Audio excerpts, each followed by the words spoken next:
how is it that we can help our sons and daughters become more resilient people? And it's kind of interesting to begin off this topic. We have to first understand what resiliency is. And often people equate it to something that is very tangible, like you do these 3 things and you're resilient. Turns out it's really not the case. It's very much a belief system. It's a belief structure. And what I mean by that is resiliency is all about the belief that when you get into a hard situation or when you experience failure, you have the mechanisms to get out of it. It's what we like to call a growth mindset. So it's not being scared of those things, it's almost embracing the hard times to learn from them.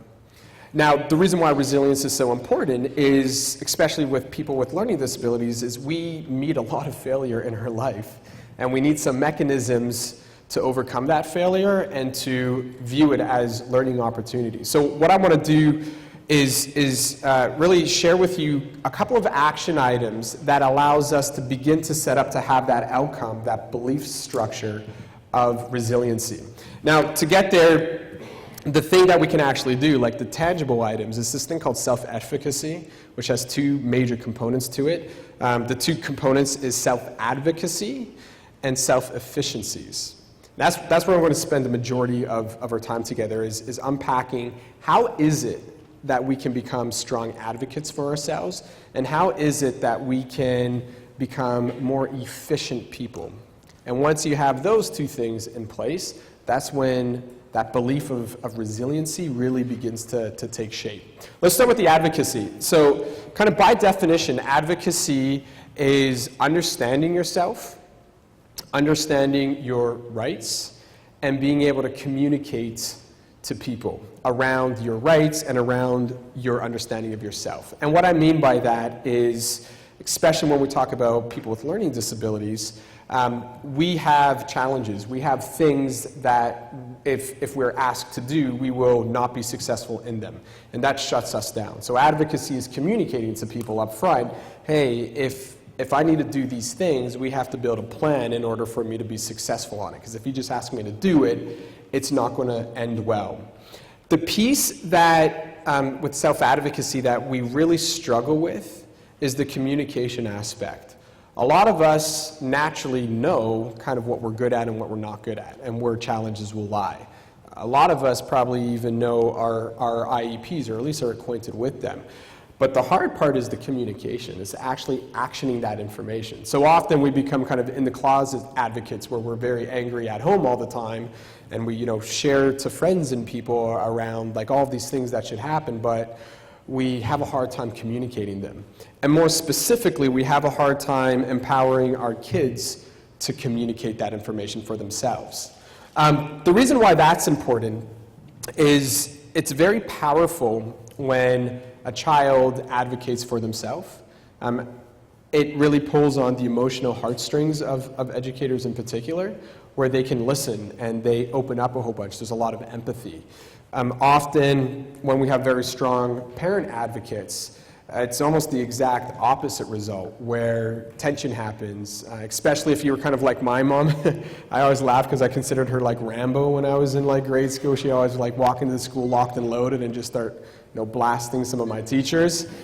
And in her mind, she was advocating, but what she was really doing was building barriers, because these educators would put their backs up against the wall and start becoming resistant, which, I get. If anybody kind of comes at you, you're going to become defensive. So what I want to share with you is a little story of how I really learned the importance of advocacy, and then share with you some techniques that your sons and daughters can use to become better self-advocates for themselves. So picture this, grade 9 rolls around, and I'm on my way to school, and I remember thinking that all I have to do on the first day of school is make a good first impression, and if I do that, everything was good. I was the kid that took a coffee to like the principal on the first day of school, and I actually brought roses for the secretaries, because I knew I needed these people to like me, because at some point in time I was going to go horribly wrong in high school, and again, I needed these people to like me. So I go and do all of this, and then I remember being handed my my grade 9 schedule. And to set this up a little bit, in grade 9, I was probably reading at about a grade 6 level. And my greatest fear in grade 9, still today, is reading out loud. So I'm handed my schedule, and it's like a freight train hits me because my first class of grade 9 happens to be English. And I'm like, are you for real? This is like the most likely class that I'm going to have to read out loud in. So I remember going to English and going to the very back of the class, sitting away from everybody, just kind of melting into the chair, hoping I can get through the next hour and 15 minutes unscathed. And I remember my English teacher walking in. Now, I want you to picture this person because she was always happy. You know somebody like this. I want you to picture this person. It's the person that, I swear they eat rainbows and happiness for breakfast, and they don't walk, they float around on good vibes and energy. Are you kind of picturing this type of person? So when my grade 9 teacher came into class, she didn't really walk in, she kind of floated in, and she actually started cheering for grade 9 English. Kind of looked like this. She kind of came in, she's like, "Class, welcome to grade 9 English!" And she's high-fiving us and fist pumping, which totally terrified me, because I'm like, this is not normal. Nobody likes English this much. And then she starts, telling us how privileged we were to be in English and how life-changing it was about to be. And it all started going really wrong after that, because she started talking about William Shakespeare, and then she started talking about Romeo and Juliet. And again, you have to kind of picture this. I'm sitting at the back of my class, and next to me is a stack of books that happen to be Romeo and Juliet. And I'm like, why is this crazy English-loving person talking about Romeo and Juliet? And why are all these books here? And it dawned on me. I'm like, she's going to hand these things out and ask us to read out loud. And sure enough, it happened. She hands these books out and starts calling for volunteers. And it's kind of funny because, I remember trying to hide behind my book, thinking, haha, dodged the bullet. You can't see me I'm hiding behind the book, which was a bad idea because I think it became the perfect target. And a moment later, I felt my teacher's hand on my shoulder, and she basically said, "You, why don't you come up and read the part of Romeo?" And again, I didn't really know what to do. I was pretty nervous, and I didn't want to be the kid that didn't read out loud in grade 9 English on the first day. So I said, okay, and I stood up, and I got in front of the class, and I opened up the book, and I knew immediately I was in a world of trouble. Because you have to appreciate this. I was reading at a grade 9, or grade 6 level, rather, but the added anxiety of reading out loud in front of a group of people brought my reading level down to, I don't know, preschool 1, if that even exists. I can't even figure out the first word. And sure enough, kid after kid's reading out loud, and it's finally my turn to read. My mouth opens, and nothing comes out. I'm just standing there. Many of you have probably dabbled in psychology at some point in time, and you've probably learned about this thing called fight or flight. It happens in high-pressure situations, and basically you fight your way out of it, or you run.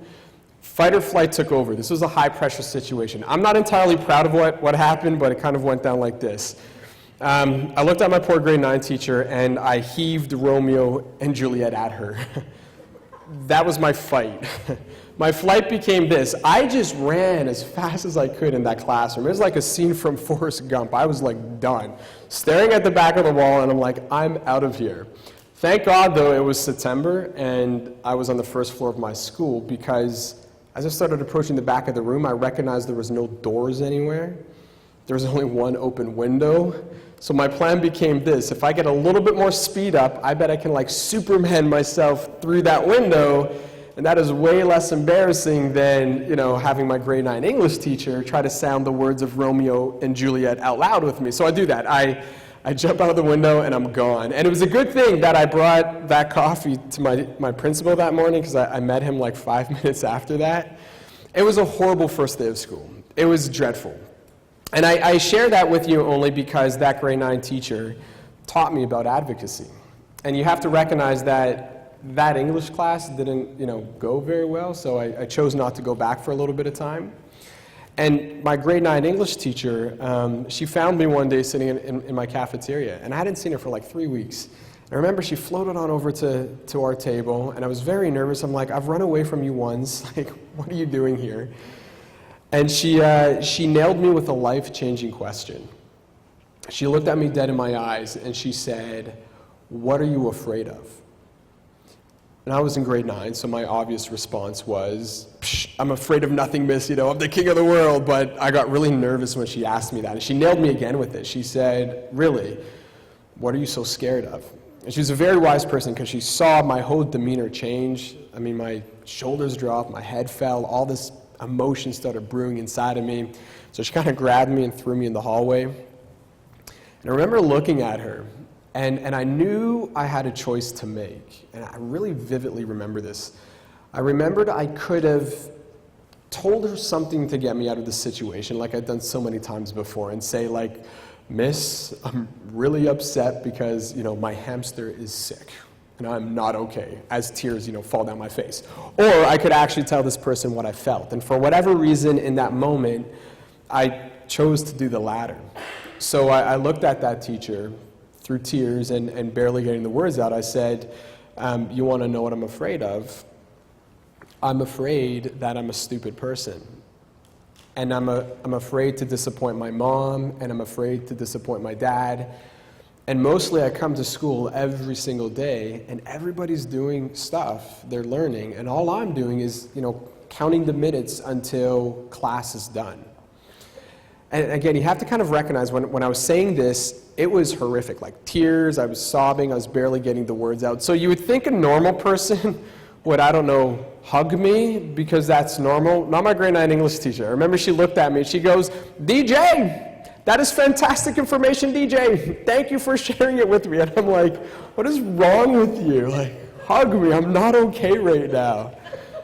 And what I've come to realize, and I had no idea it had happened, but in that moment, I had advocated for myself for the first time in my life. And the reason I know that is the words that came out of my teacher's mouth right after she, thanked me for saying all of this blew my mind. She apologized. And why that was so impactful to me was, and it's been found through research actually, at Sick Kids Hospital, a researcher by the name of Lovett has run a bunch of studies that have conclusively found that kids with learning disabilities, we believe, all of our failure is because of us. At the core of everything that we do, any failure that comes out of it is our fault. And so I was thinking to myself, of course, everything went bad in English. I don't know how to read. I had no business trying to read out loud. I'm the one that threw a book at you and then ran out of the room. Like, this is my fault.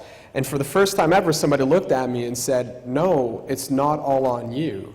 I'm so sorry, and the words she said was that my learning environment wasn't safe for you. And that really took me back because, again, I was like, this is interesting. What are you talking about?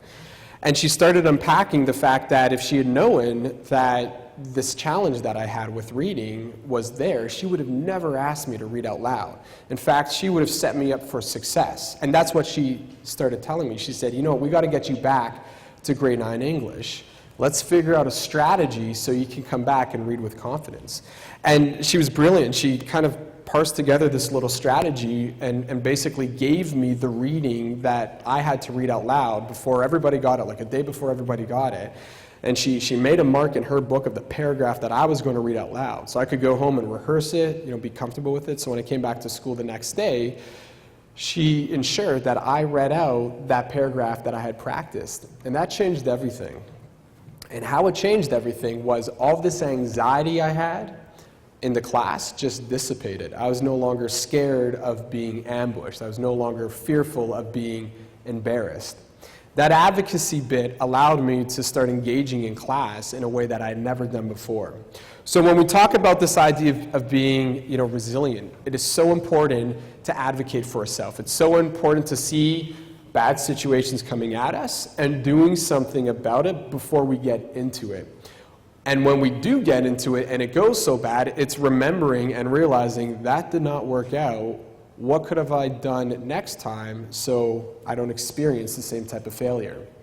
And again, the critical component, the mission critical component is the communication aspect, is getting kids to the point where they're confident enough to communicate that piece. So I want to leave you with something you can walk away with when it comes to advocacy.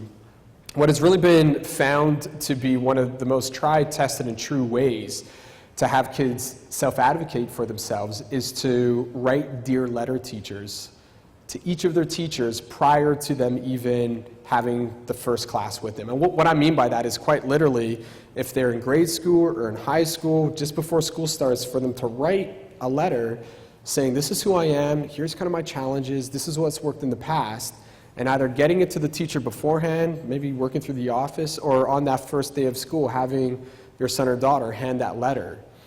I've talked to literally thousands of educators, and they, like my grade 9 English teacher, appreciate that so much because it fills them in on a whole bunch of background knowledge that they probably don't have on day one, and they're probably not going to get for a couple of weeks. So a Dear Teacher letter is one of the most simplistic but effective ways for a child to advocate for themselves. Now, switching gears a little bit, I want to talk about that self-efficiency aspect. Self-efficacy, it's all about how do we look at the things that we really struggle with, and what can we do to alleviate that struggle? Or what are the things that we're really slow with, and what can we do to make those things more efficient? And before we can really kind of dive into that, we first need to understand how we learn and what are those challenges that we have. And what I mean by that is we all learn differently. We all have strengths and weaknesses. We're all good at some stuff in learning, and we all struggle with some stuff. We have to figure that out first. And once we own that knowledge, we can start learning strategies and finding technologies to help overcome those challenges or create those efficiencies. For me, I found out how I learned in the most bizarre way. I remember in grade 12, I was asked what I wanted to do with my life, and I'm pretty sure my response to that was something like, my life? Like, what am I going to do for lunch? That's a crazy big question. That scored me a trip to my guidance counselor, and my guidance counselor asked me what I liked to do. In grade 12, huge gamer, totally loved Call of Duty, like all over that thing every single day, all the time, and I was really good at it. So I was telling this to the guidance counselor. He was pretty excited that everything I was saying. Kind of dramatically, he slams his hands down on the desk. He's like, DJ, I know what you need to do with your life. And I was stoked because I was pretty sure he's about to tell me to go to like EA Games and become like a game designer. But he looked at me, he's like, no man, that is not what you should do. You should join the army. I'm like, you're right, I'm good at Call of Duty. I should join the army. It made so much sense at the time.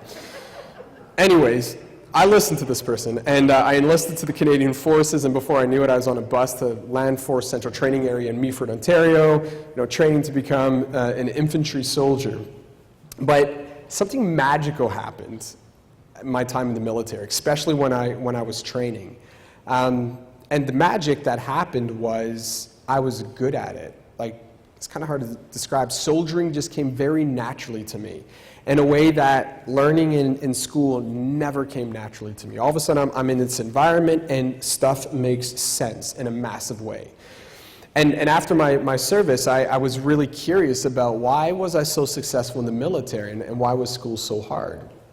And I started recognizing that the military has a brilliant and successful training system. And what I mean by that is they recognize some things I'm really strong at, but then there's some things I'm not so strong at. I'm really good at things like kinesthetic and auditory and visual, but that sequential one, I'm in like the 13th percentile. That is really, really low. Basically, that means the majority of the world learns that way better than I do. And one of the challenges that we have is that in education, and this is no fault of teachers, this is curriculum, this is how education just is right now. It is beginning to shift. But still today, about 75% of academic assessment happens in that sequential realm. So it's no wonder school was hard for me, because 70% of assessment was pulling on the area of my most greatest weakness. The military was a little bit different because they were training us and assessing us using visual and auditory and kinesthetic, and those three things I was incredibly good at. So again, I was able to onboard skills pretty quickly because they were showing me them and they were teaching me in ways that I understood. This was incredibly empowering for me, because what I learned with this knowledge, once I owned this knowledge, it doesn't matter how information is delivered to me, I know how to manipulate it into one of those areas that I'm really strong at, so it makes sense to me. And I'll give you a prime example. Reading, as I've mentioned, I'm not a strong reader. Even today, I read as though I'm kind of in grade 6. I'm inefficient at it. And to kind of give some perspective to this, if I were to read a page using my own mechanisms, I'm only comprehending like maybe 15% of that page. And this is why for me, I have to read it 3, 4, 5 times. Every single time I go over it, I understand a little bit more, I comprehend a bit more. But that's really challenging. I mean, think about it. If you're in high school and you have to read an entire textbook in a semester, but you have to read it 5 times to understand it, that is a lot of inefficiency happening. So what we can do is we can take a look at that inefficiency and think about, well, how can we outsource that to one of those other strong modalities? In my case, I'm a very strong auditory learner. I learn really well through listening. So we can use technology to help with this. I can scan that same book into a computer and then have it read out loud to me. When it's read out loud to me, I'm bypassing the whole sequential process, tapping into my very strong auditory, and all of a sudden, I'm comprehending like 80% of that page. That is game-changing. Like, that is efficiency there. So for me, one of the ways that I've been able to become a more self-efficient person is seeking out strategies and technologies to overcome challenges such as organization and writing and reading. By implementing these strategies, by identifying that I'm not good at it here, how can I outsource them, I've totally been able to overcome a lot of those struggles. So to kind of wrap this up a little bit, because I definitely want to keep time for some questions, if we really look to becoming resilient people, we need to focus in on that self-advocacy aspect. And the mission-critical action point there is communication, is communicating. And the other flip side of it is the efficiency, is how do we build in those efficiencies so that we can get the reading done, we can get the writing done. And again, the mission-critical aspect there is really understanding how we learn. And what I kind of want to end on, why this becomes so important, I find with kids with learning disabilities in particular, it's not at all that they're stupid. In fact, it's been proven that they can't be. Intellectually, at worst, they have average intelligence, and in many cases, it's above average intelligence. But so why is it so often these kids feel stupid? And what we've come to realize is the fact that they have all these good ideas, they have all the stuff up here. The failure becomes in that communication and that comprehension bit. So again, if we can start addressing those aspects through these self-efficiencies and through the self-advocacy, we start building independent people, people that can go out, they can see failure coming at them, they know what to do, they have a strategy to deploy to overcome it, and when it goes so bad, they're not discouraged. They recognize, I'm a smart person, I'm going to learn from this, I'm going to find a new strategy, I'm going to adapt myself so the next time I get myself into this situation, I can overcome it. A really fun practice to do with your kids is look up famous people with learning disabilities and read their bios. It will blow your mind. It's been found, a UK study came out, that there's a disproportionate number of entrepreneurs and CEOs that have learning disabilities. And the belief behind that is twofold. They've encountered so much failure at a young age that they're pretty used to it. One of the most important things for innovation is failure. It's really the key success ingredient. If you can't stomach failure and learn from it, you can't really innovate. So these people are pretty good with it because they've dealt with it all their life. And the other side of it, they're very, very creative thinkers. They're big global thinkers. The challenge, again, is just the communication of it. So if they can figure those pieces out, you can become incredibly successful. So what I want to do is, having said all of that, I'm going to open it up to you and just see if there's any questions that maybe I can help address a little bit when it comes to that idea of resiliency and how we can help our sons and daughters get there. So, lay it on me. What questions do you have that perhaps I can help you out with? I guess some of the things that kind of made me think is he doesn't realize the challenges that he's facing because he, which is a good thing to some degree. But going to high school, I feel like he wants to obviously go to school where his friends are, and for all the wrong reasons going to schools, whereas nowadays there's schools that are set up for kids with, hands-on learning, specific schools. Now it's trying to get him to realize that send him to an academic school wouldn't be in his best interest because he's not an academic, he's more like a design. So So I guess my question is how do you, how, like, what kind of advice, I guess, would you give for me to try to help him kind of, I know he's only 13, but see this picture and kind of grow, like, try to help him, direct him in the best way, you know what I mean? At this point, when he doesn't even realize, to be honest, what's going on, because he's just so oblivious. Because he does cope. Yeah. He figures it out with like his needs. Yeah, no, it's a great question. It's a challenging question because there's just so many kind of factors that go into play. I was very similar to your son. And for me, I didn't really understand my learning disability until I was probably about 21 in university, and that's when kind of the light clicked on. And I used my charm through high school, obviously, to get through things. I played what I call my LD card when I needed to get myself out of situations. So the way that I can maybe perhaps help you answer it, I would kind of go back to my 17-year-old me, or maybe 13-year-old me, and give them some advice. First of all, it would be to really own the LD, and probably the best way to do that is through doing some independent work, having them kind of look into it and start looking at, well, what are the positive things? If there is support at the school to help them understand it and frame it in a very positive way and let them know you've got these superpowers that are incredible, what we need to work on is harnessing them. That's huge. The other thing that I do is really put an emphasis on that technology piece. Because when we find technology begins to take root, a lot of those successes become pretty apparent. And a lot of the stigma and a lot of the challenges that they perceive they have begin to drift away. The last piece, which I don't think I would change, my mom had the wisdom to back off me a whole bunch and let me experience a whole bunch of failure. So I learned, and I was the kid that had to hit rock bottom before I believed, there were some things I needed to work on. And my brother, who has the exact same LD as I, is polar opposite.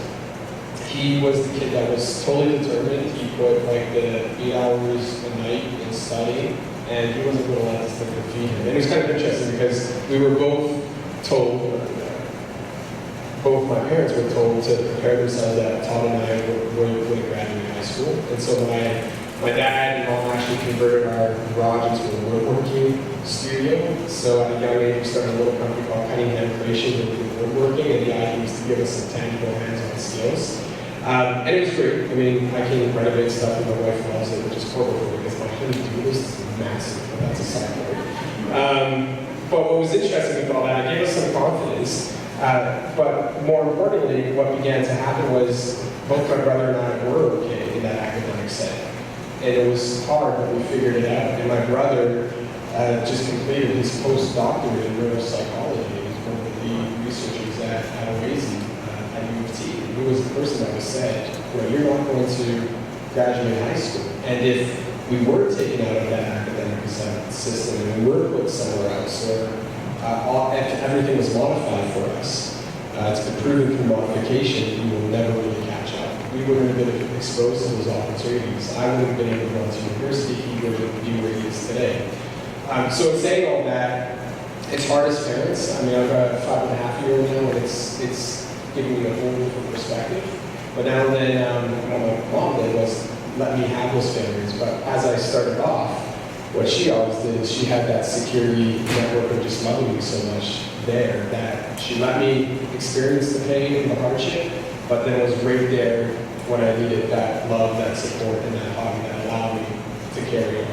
I think as parents, what I hear so often is we don't want our kids to experience that, which I get now because I'm a father, but in many cases we need that experiences to happen in order for them to get to that place. I hope it helps. Yes?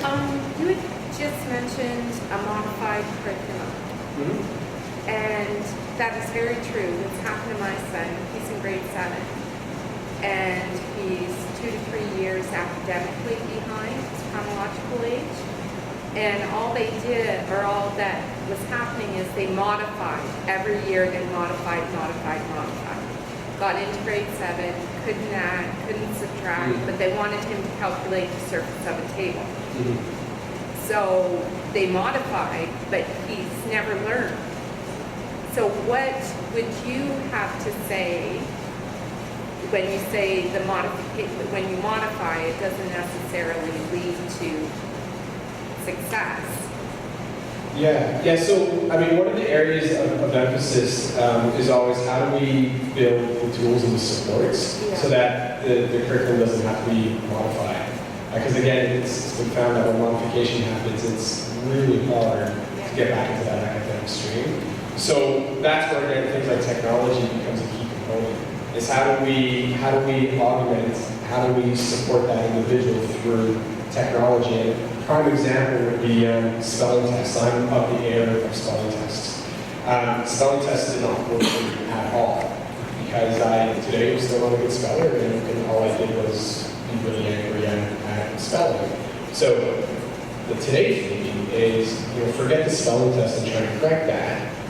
Let's look at technology. Let's outsource spelling and not have a focus on how do we fix that. Let's focus on technology that can allow them to communicate functionally without needing to know all the spelling. So that's where we see programs like Read-A-Wave that has predictive text built into it. Or we see voice-to-speech engines where kids can speak things out. That totally eliminates the need to take a look or even modify the curriculum around language, because I still am able to get that output just without that focus on the actual spelling aspect. So the challenge becomes how can we engage things like technology to augment some of those pieces that otherwise would have been modified. So that's the type of framing I would have with those conversations when you're working with your schools and your resource teachers. Any other questions? I think we have time for just one more here. I love the idea of the teacher level, because so often we hear the teachers don't have time to reach IEP and they'll meet to the teacher. What would you say would be things to use and avoid in such a way? So we won't have a situation where we say, well, I don't have time to read this. Yeah, and this is one of the reasons why it's so important to come from the child. Again, it's harder for a teacher to turn their back on a child that's written something and handed to them. So again, just when you kind of think tactically how you do this, that's not coming from you because it becomes something that seems like this looks like it's going to work. Whereas again, if it's handed to them from the child, it's completely different. Honest to goodness, in our experience, there's been very few teachers that don't read those, and even fewer that disagree or make some big beef with it. We find them to be incredibly tactful and successful. So really, my advice to you is simply just to have your child write it out. The things you want to include in there are kind of what I talk about. What my triggers were things reading out loud. My triggers were having to go to a board and spell. And it wasn't saying I want to be exempted from this. It's opening up the dialogue of, could we figure out a way so I can do these things without feeling embarrassed? And when it's framed like that, it's, again, pretty hard for an educator to not kind of take that child seriously because they kind of pull their heart out there. And again, you are pulling on the heartstrings a bit. And because of that, there's empathy. And they want to work with this child to make it work. So that's kind of the tone, the type of things that we find really effective in those dear teacher letters. We're right at 31, so we're going to officially shut it down. But what I will do is I'll kick around for a little bit. So if you do have some more questions, I mean, feel free to come up here and ask me, and I can absolutely help you out the best that I can. Did you have some parting remarks? Okay. So at any rate, thank you all so much. And as mentioned, I'll kick around for a little bit. Thanks.